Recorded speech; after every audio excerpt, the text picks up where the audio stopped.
कृष्णा भगवान श्री कृष्ण के जन्मोत्सव को ही जन्माष्टमी कहा जाता है और धार्मिक मान्यताओं के अनुसार भगवान श्री कृष्ण का जन्म द्वापर युग में भाद्रपद मास की अष्टमी तिथि और रोहिणी नक्षत्र में हुआ था। तभी से हर साल भाद्रपद मास के कृष्ण पक्ष की अष्टमी तिथि को जन्माष्टमी मनाई जाती है। हर साल इस पावन दिन पर भगवान श्री कृष्ण के बाल रूप की विधि विधान से पूजा की जाती है। साल 2025 में श्री कृष्ण जन्माष्टमी के दिन भगवान श्री कृष्ण का 5252वां जन्मोत्सव मनाया जाएगा। लेकिन इस साल भी जन्माष्टमी की तिथि को लेकर भ्रम की स्थिति बनी हुई है, क्योंकि इस बार अष्टमी तिथि 2 दिन लग रही है। हिंदी पंचांग के अनुसार 15 अगस्त की रात 11:49 से शुरू हो रही है अष्टमी तिथि और वहीं अष्टमी तिथि का समापन अगले दिन यानी 16 अगस्त शनिवार को रात 9:34 पर होगा और रोहिणी नक्षत्र भी 16 अगस्त शनिवार को सुबह 6:07 से प्रारंभ हो रहा है और इस बार अष्टमी तिथि और रोहिणी नक्षत्र का मिलान भी नहीं हो पा रहा है, जिसके कारण भ्रम की स्थिति बनी हुई है। ऐसी मान्यता है कि जिस साल भी ऐसी स्थिति बनती है जब अष्टमी तिथि और रोहिणी नक्षत्र का मिलन नहीं हो रहा हो, तब उदय तिथि के अनुसार जन्माष्टमी मनाना ज्यादा शुभ रहता है। इसलिए इस बार 16 अगस्त को ही जन्माष्टमी मनाना ज्यादा सही रहेगा। हालांकि कुछ जगह पर 15 अगस्त के दिन भी जन्माष्टमी का पर्व मनाया जाएगा, लेकिन जितने भी वैष्णव जन हैं, चाहे मंदिर में मथुरा वृंदावन हो या वहाँ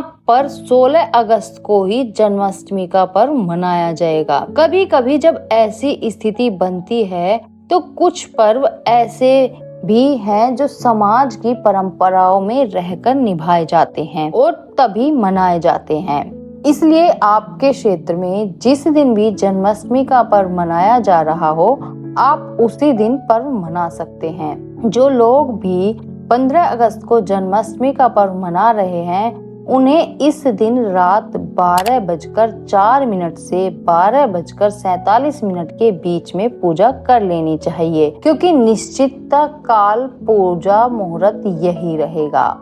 और इसके अलावा जो लोग 16 अगस्त को जन्माष्टमी का पर्व मना रहे हैं, उन्हें रात में उपवास रखकर 12:04 से 12:47 के बीच में ही मध्य रात्रि की पूजा कर लेनी चाहिए, क्योंकि निशीता काल मुहूर्त का पूजा यही शुभ समय है।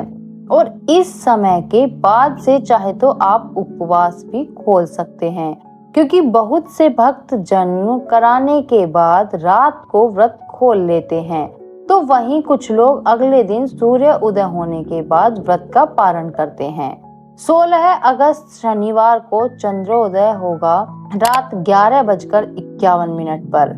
इस दिन सूर्योदय का समय सुबह 6:07 और सूर्य अस्त का समय रहेगा 6:54 पर।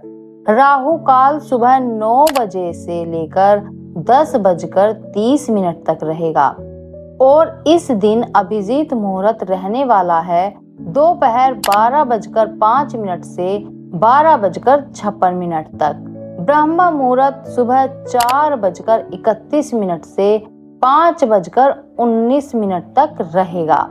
जन्माष्टमी के दिन विशेष शुभ मुहूर्त यानी गोधूली मुहूर्त में भी भगवान कृष्ण की पूजा की जाती है, जो कि 16 अगस्त को शाम 6:59 से लेकर 7:21 तक रहेगा, क्योंकि श्री कृष्ण को गौ से बहुत प्रेम था।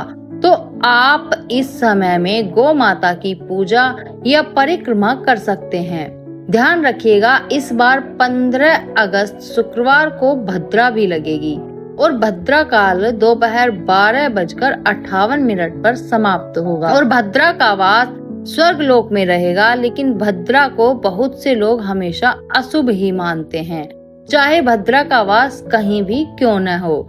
इसलिए जो लोग 15 अगस्त को जन्माष्टमी का पर्व मना रहे हैं, उन्हें भद्रा काल के समय का भी ध्यान रखना चाहिए।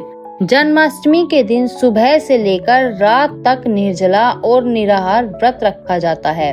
भगवान श्री कृष्ण के जन्म की तैयारियां की जाती हैं। झांकियां सजाई जाती हैं। लड्डू गोपाल जी की पूजा करके रात के समय उन्हें स्नान कराकर उनके जन्मोत्सव की खुशियां मनाई जाती हैं और उन्हें पालने में या झूले में झुलाया जाता है। इस दिन श्री कृष्ण को या लड्डू गोपाल जी को नए वस्त्र धारण कराएं, उन्हें नई बांसुरी और मोर पंख धारण कराएं, उनका श्रृंगार करें, काजल लगाएं और दूध भात का माखन मिश्री का भोग लगाएं, जिसमें तुलसी का पत्ते अवश्य हो। श्री कृष्ण जन्माष्टमी के ठीक 6 दिन बाद कान्हा जी की छठी भी मनाई जाती है, जो इस बार 20 और 21 अगस्त को मनाई जाएगी। जो लोग 15 अगस्त को जन्माष्टमी मनाएंगे उन्हें 20 अगस्त को, और जो लोग 16 अगस्त को जन्माष्टमी मना रहे हैं उन्हें 21 अगस्त को छठी मनानी चाहिए। वैसे जन्म के ठीक 6 दिन बाद जो भी गुरुवार पड़ता है उस गुरुवार में छठी मनाना ज्यादा शुभ माना जाता है। यह थी आज की वीडियो। उम्मीद है आपको वीडियो अच्छी लगी हो, तो वीडियो को लाइक करना और शेयर करना और चैनल को सब्सक्राइब करना।